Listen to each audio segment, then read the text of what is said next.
Commander Hannah stood on the bridge of her ship, watching the stars through the large window. Her hands shook as she held the final message from the Zephyrians. The crystal beings had been like gods to her people for 3,000 years. Now they were leaving forever. "Commander, the last Zephyrian transport just jumped to hyperspace," said Lieutenant Minho. His voice was quiet and sad. "They didn't take any of our people with them." Hannah closed her eyes. She had begged them. All the Keth Mori leaders had begged. They offered to work for free, to give up their homes, to do anything. But the Zephyrians said no. They said the Keth Mori were not important enough to save. The Devourers were coming. Everyone in the galaxy knew about them. They were ancient machines that ate planets and stars. They turned everything into nothing. For weeks, people watched them destroy world after world, getting closer and closer. "How many of our people are still on the surface?" Hannah asked. 2 million on this planet alone," Minho replied. "Maybe 10 million across all our colonies. 10 million Keth Mori people, and nowhere to go. Their ships were old and slow. They could not travel between galaxies like the Zephyrians could. They were trapped." Lieutenant Jinwoo ran onto the bridge. He looked scared. "Commander, we just got a message from the Colliery homeworld. They're gone too. All of them. They left their worker species behind." Hannah felt sick. The Colliery were the hive mind people who controlled dozens of smaller species. If they were gone, that meant billions more people were abandoned. "What about the Veil?" she asked, though she already knew the answer. "Vanished 3 days ago," Jinwoo said. "Their energy signature just disappeared from all their territories." The Veil were beings made of pure energy. They were the oldest and wisest in the galaxy. If even they were running away, then nothing could stop the Devourers. Hannah walked to the big screen that showed space around them. In the distance, she could see the red glow where the Devourers had already started their work. The Rigel system was dying. Soon it would be gone completely. "Send a message to all Keth Mori ships," she ordered. "Tell them to gather near the 4th moon. We need to make a plan." "What kind of plan?" Minho asked. "We can't fight the Devourers. We can't run fast enough to escape them." "Then we survive as long as we can," Hannah said. "We help each other. We stay together until the end." Over the next few hours, ships came from all over the Keth Mori territory. Old cargo ships, small fighters, family boats that were never meant for war. Everyone who could still fly came to the meeting point. But they were not alone. Ships from other abandoned species came too. The Thektar, who used to serve the Colliery. The Mordane, who worked for the Veil. The Yilmoth, who the Zephyrians had used as miners. All of them left behind by their powerful masters. Captain Summon contacted Hannah from her medical ship. "Commander, we're getting reports from everywhere. 37 different species have been abandoned. Maybe 40 billion people total. 40 billion people, all waiting to die." Hannah felt angry and sad at the same time. The powerful species had used them for thousands of years. They built cities, mined resources, fought wars, and made the galaxy rich and safe. Now, when danger came, they were thrown away like old tools. "Any word from the Galactic Council?" she asked. "The council building is empty," Somin replied. "They all left without even sending a final message." Young Ensign Taihoon spoke up from his station. "Commander, I'm picking up emergency signals from across the sector. Everyone's asking the same question, where can we go?" Hannah looked at the star map. The Devourers were coming from the galactic core, spreading out like a disease. Most of the safe galaxies were too far away. Even if they had fast ships, they would need years to reach them. "We could try the Outer Rim territories," suggested Minho. "Maybe find some empty worlds to hide on." "For how long?" Hannah asked. "The Devourers will find us eventually. They always do." She thought about her daughter Nari, only 8 years old, sleeping in her quarters. What kind of galaxy would she grow up in? If she grew up at all. The communication system crackled. More ships were calling for help. More people were realizing they had been abandoned by those they trusted most. "Commander," said Communications Officer Jiwon, "I'm getting strange readings from the inner systems. Something's broadcasting on emergency frequencies." "Another distress call?" Hannah asked. "No," Jiwon said, looking confused. "It sounds like an offer to help." Hannah walked over to Jiwoo's station. "Put it through." The message was weak and full of static, but the words were clear. "This is Earth Defense calling all abandoned species. We have not forgotten you. Sol System offers sanctuary to any who can make the journey." Hannah remembered reading about them in the old files. A young species that had barely learned to travel between stars. What could they possibly do against the Devourers? But as she looked around at her people's frightened faces, she realized it didn't matter. Someone in the galaxy still cared enough to try. 3 weeks had passed since the great powers abandoned the galaxy. Commander Hannah barely slept anymore. Every day brought worse news. The Devourers had eaten 5 more star systems. Billions of people were dead or missing. The refugee ships floating near the 4th moon were running out of food and fuel. "Commander, we lost contact with the Vega colonies," reported Lieutenant Minho. Dark circles surrounded his eyes. Everyone looked tired and scared. "That's the last of the Thectar settlements." Hannah nodded but said nothing. What could she say? Every day, more species disappeared from their communication networks. The galaxy was dying piece by piece, and they could only watch. Young communications officer Jiwon suddenly sat up straight at her station. "Wait," she said, pressing her headphones closer to her ears. "I'm getting something strange." "Another distress signal?" asked Minho. "No," Jiwon said, her voice full of surprise. "It's that signal from Earth again. But stronger this time. Much stronger." Hannah walked over quickly. For 3 weeks, they had been receiving weak signals from the human homeworld. Most people thought it was just random noise or a mistake. Humans were too new and too weak to help anyone. "Put it on speakers," Hannah ordered. The bridge fell completely silent. Through the static came a clear voice speaking perfect galactic standard. "This is Captain Dowan of the Earth Defense Coalition. We are calling all abandoned civilizations.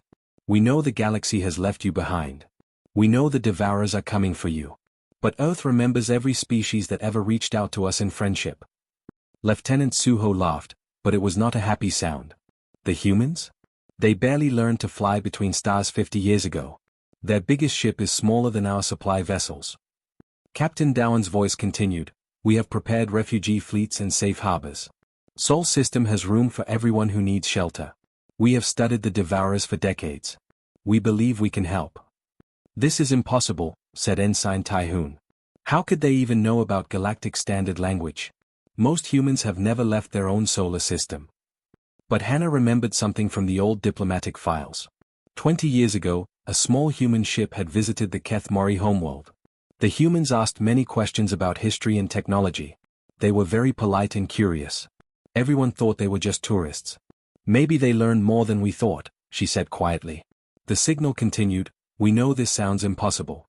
We know you have no reason to trust a species like ours. But we have something the great powers never had. We remember what it feels like to be alone and scared. Earth has never abandoned anyone who asked for help." Jiwon looked up from her station. "Commander, I'm getting similar transmissions on 40 different channels. They are broadcasting to every abandoned species at the same time. In every language too," added Jinwoo, checking his translation systems. "Perfect Thectar, perfect Mordane, perfect Yilmoth. How is that possible?" Captain Dowan spoke again. "We cannot promise easy victory against the Devourers. We cannot promise that everyone will survive. But we can promise that no one will face this alone.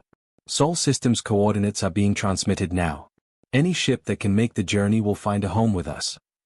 The bridge was quiet for a long moment. Then Lieutenant Minho spoke up, "Commander, it's a trap. It has to be. No species offers help like this without wanting something back." "What could they want from us?" asked Hannah. "We have nothing left. Our worlds are dying. Our ships are old. Our people are starving." "Maybe that's exactly why they're helping," said Jiwon softly. "Because we have nothing left." Hannah thought about this. The Zephyrians had only helped the Keth Mori when they were useful. The Colliery had only kept their worker species when they made profits. The Veil had only protected people when it was convenient. But humans were different somehow.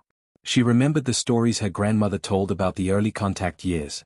How humans would send aid to planets hit by natural disasters, even planets they had never visited. How they would risk their own ships to rescue strangers from pirates. The galaxy had always thought this behavior was strange and wasteful. "What do you think, Jiwoo?" Hannah asked the young communications officer. "I think they mean it," Jiwoo said. "The signal is coming from everywhere in their solar system. Not just one ship or one planet. Their whole civilization is broadcasting this message." Captain Summon's voice came through from the medical ship. "Commander, I'm reading massive energy signatures from the Sol System direction. Whatever they're doing over there, it's big. Hannah walked to the star map display. Sol system was 37 hyperspace jumps away. It would take them through Devourer patrol routes and dangerous space. Many ships would not make the journey. But if we stay here, we all die for certain, she said out loud. Commander? Asked Minho. Hannah looked around at her bridge crew. They were young and scared, but they still looked to her for answers. Behind them, through the windows, she could see the refugee ships waiting for orders. Millions of people from dozens of species, all hoping she would know what to do. Send a message to all ships, she said finally. We're going to Sol system. Anyone who wants to come is welcome. Anyone who wants to stay can stay. But Commander, protested Suho, we don't even know if the humans are real. This could all be some kind of devourer trick. Hannah smiled for the first time in weeks. Then we'll find out together. At least we won't die wondering if someone in the galaxy still cared enough to try. The jump to Sol system was the longest 30 seconds of Commander Hannah's life. When the hyperspace tunnel collapsed and normal space returned, she expected to see a small human colony with maybe a few defense satellites. Instead, her jaw dropped open. By the ancestors, whispered Lieutenant Minho. What did they do to their solar system? Where Earth's moon should have been was a massive military station covered in weapons. The asteroid belt buzzed with activity from hidden shipyards. Around the gas giant planets, huge platforms floated that seemed to bend light around them. And everywhere, ships moved in patterns that made no sense according to normal military thinking. Commander Hannah, came a warm voice over the communication system. This is Admiral Senna aboard the new Sol. Welcome to Sol Defense Perimeter. We've been waiting for you. A sleek ship approached that was 3 times larger than Hannah's flagship. It was clearly human design, but mixed with technology from dozens of other species. The hull seemed to shift colors as it moved. Follow our escort ships to Refugee Zone 7, Admiral Senna continued. Captain June will meet you at the docking station. As they flew deeper into the system, Communications Officer Jiwoo gasped. Commander, I'm counting over 2,000 ships here. And they're all different designs. She was right. Hannah saw Thektar medical vessels working alongside human cruisers. Mordane science ships connected to human space stations. Yilmoth mining equipment being used to build new defense platforms. How long have they been planning this? Asked Ensign Taihoon. The docking station was enormous. Inside, beings from across the galaxy worked together on projects that seemed impossible. Humans in simple uniforms directed aliens using technology that was decades ahead of anything the great powers had built. Captain June met them at the airlock. He was young for a human, maybe 30 years old, with kind eyes and an easy smile. Commander Hannah, I've read about your people's history. The Keth Mori were always known for their courage. Captain, I don't understand what I'm seeing here, Hannah said as they walked through corridors filled with refugees from dozens of species. Your people were barely spacefaring when this crisis began. June's smile became more serious. We've been preparing for this day for 50 years, Commander. Every piece of abandoned technology we found, every refugee ship that reached our system, every pattern we could study about the Devourers. We learned from all of it. They took a lift to an observation deck. Through the transparent walls, Hannah could see Earth hanging like a blue jewel, but it was surrounded by defense rings that pulsed with energy. The advanced civilizations always thought in straight lines, June explained. Perfect technology, elegant solutions, efficient systems. They wanted everything to be clean and organized. He pointed to a nearby construction site where human workers were welding Zephyrian crystal technology onto colliery bioships while Veil energy cores powered the whole operation. We think differently, June continued. We take whatever works and make it work better. The galaxy called it primitive. We called it practical. Lieutenant Suho, who had come with them, shook his head.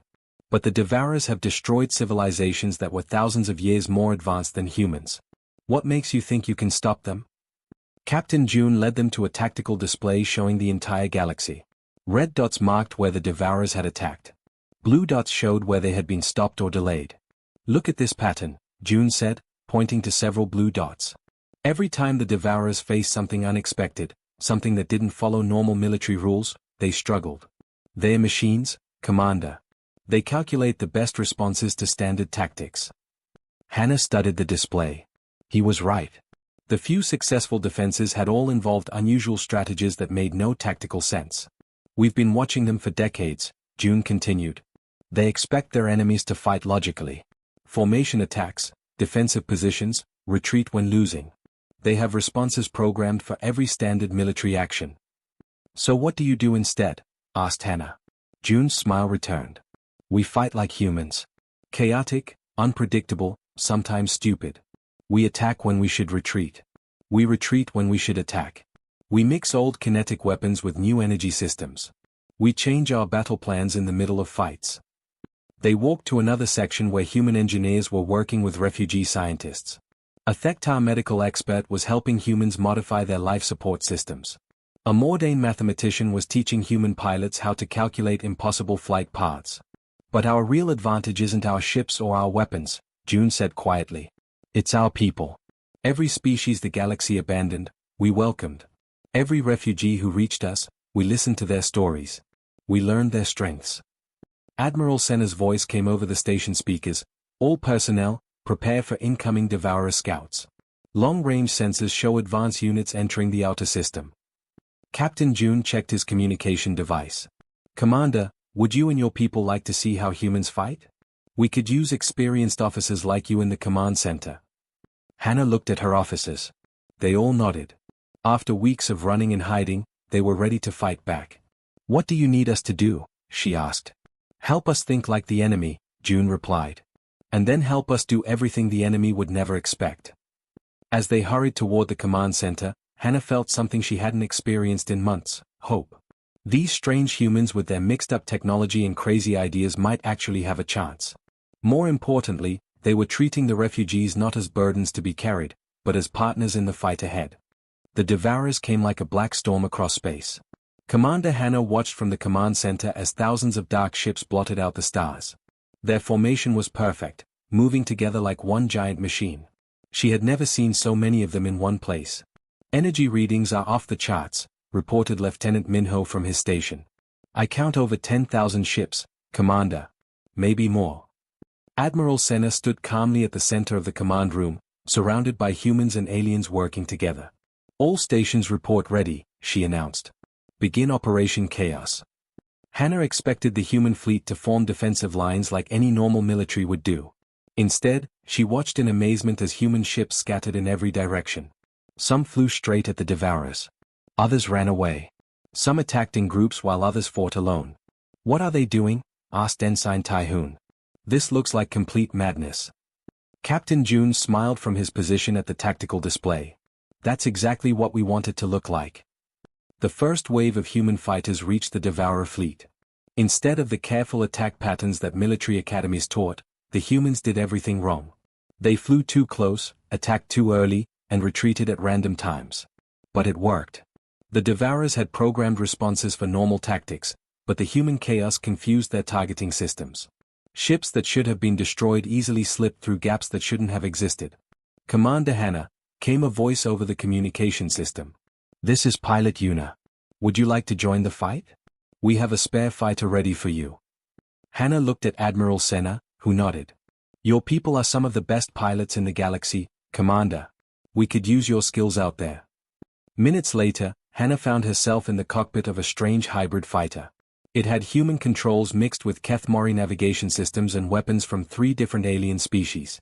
Nothing about it made sense, but somehow it all worked together. Stay close to me, Una's voice crackled over the radio. We're going to attack that big ship on the left. Don't worry about the escort fighters. Don't worry about them? Hannah asked as they flew toward a massive Devourer vessel surrounded by dozens of smaller ships. They'll shoot us down before we get close. Maybe, Una replied cheerfully. Or maybe not. Watch this. Instead of flying toward their target, Una suddenly turned and attacked a completely different ship. The Devourer escorts, programmed to protect their original target, didn't know how to respond to this change. By the time they adjusted, Una had already damaged 2 ships and was flying toward a third. Hannah followed, amazed at how the human pilot seemed to dance between enemy fire.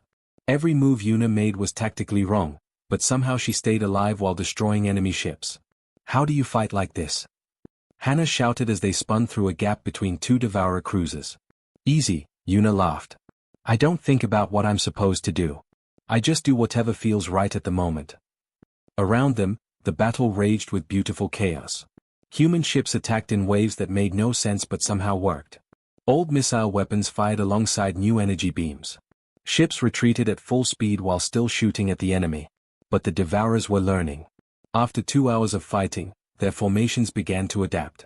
They started responding to the human chaos with their own random movements. "They are figuring us out," Captain June's voice came over the general communication channel. "Admiral, it's time for the big surprise." Admiral Senna's calm voice filled every ship in the fleet. "All vessels, implement Protocol Pandora. I repeat, activate Protocol Pandora." Hannah didn't know what that meant, but every human ship suddenly began broadcasting on every frequency at once. The space around Sol system filled with signals that made no sense. Music, pictures, videos, data streams, and thousands of other things all transmitted at the same time. "What is Protocol Pandora?"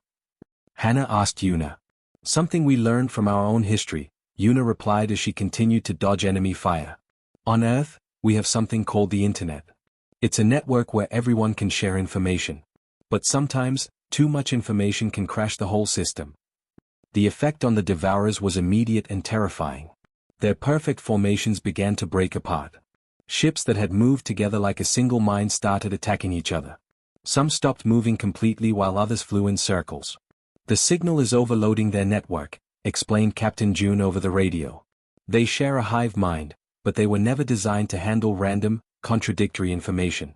We're feeding them every piece of chaotic data we can find."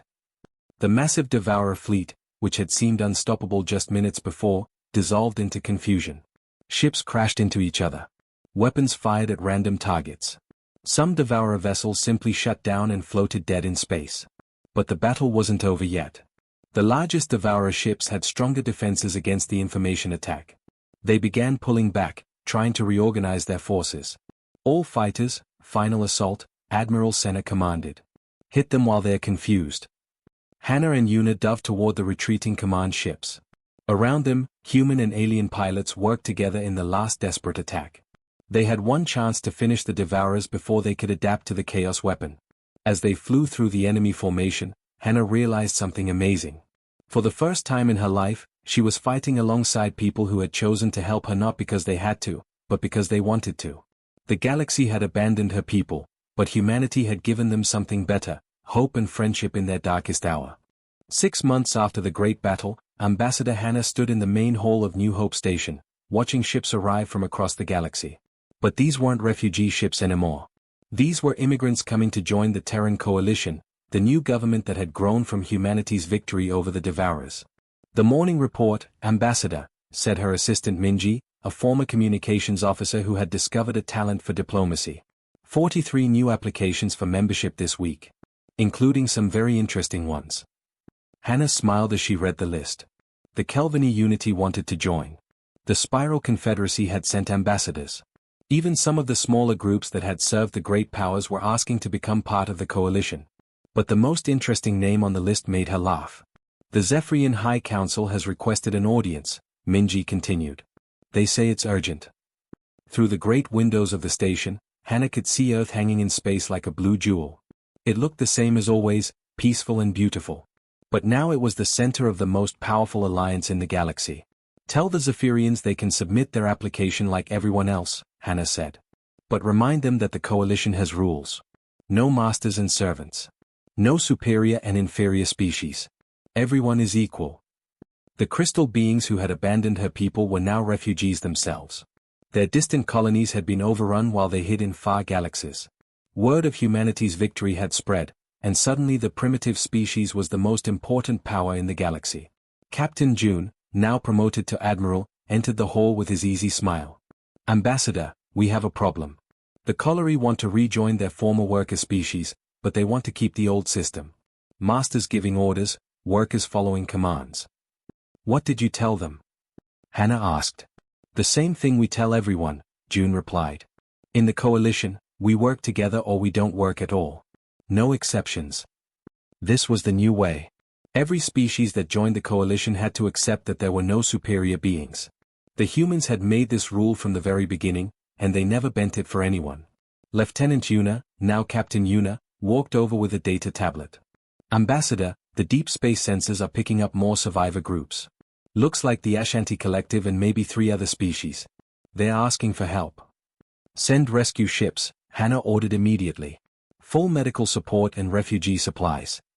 This had become normal life in the coalition. Every week, they found more survivors from species that everyone thought were extinct. The humans always sent help, no matter how far away or how dangerous the rescue might be. Sometimes I think the humans are too generous, Minji said quietly. They spend so much helping others, they barely keep anything for themselves. Hannah shook her head. That's what makes them strong, Minji. The great powers thought strength came from having the best technology or the biggest fleets. But humans understand that real strength comes from having friends who trust you. A chime sounded, announcing an incoming message. The communication screen showed the face of General Zephyr, the crystal being who had once commanded all Zephyrian forces. His crystalline features looked tired and desperate. Ambassador Hannah, he said in his musical voice. I wish to speak with you about our people joining your coalition. General, Hannah replied formally. I remember our last conversation. You said the Keth Mori were not worthy of salvation. You left us to die. The crystal being's light dimmed. We made mistakes, Ambassador. We thought only of our own survival. We didn't understand what we were losing when we abandoned our allies. And what were you losing? Hannah asked. Our soul, General Zephyr replied quietly. We had perfect technology, perfect ships, perfect formations.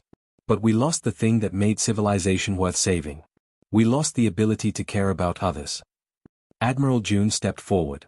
General, the coalition doesn't judge people by their past mistakes. We judge them by what they are willing to do now. Are the Zephyrians ready to work as equals with species you once considered inferior? Yes, General Zephyr said without hesitation. We've learned that survival without honor is not survival at all. Hannah looked around the station. In the halls, human children played with young Keth Mori and Thektar. Former enemies worked together on science projects. Species that had never met before were becoming friends. Submit your formal application, she told General Zephyr. But understand that joining the coalition means giving up your old ways forever. No more master races. No more abandoned allies. We understand, the general replied. An ambassador? Thank you for this chance. After the communication ended, Hannah walked to the observation deck. Outside, construction ships were building new stations and shipyards. The galaxy was healing, growing stronger than it had ever been before. Do you think we did the right thing? Asked Admiral June, joining her at the window. I think the humans did the right thing, Hannah replied. You could have used your victory to become the new masters of the galaxy.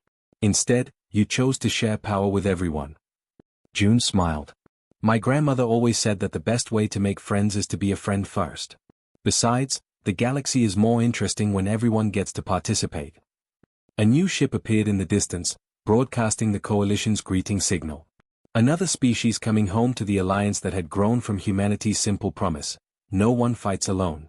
The galaxy had abandoned them, but Earth had brought them something better than salvation. Earth had brought them hope, friendship, and the chance to build a better future together.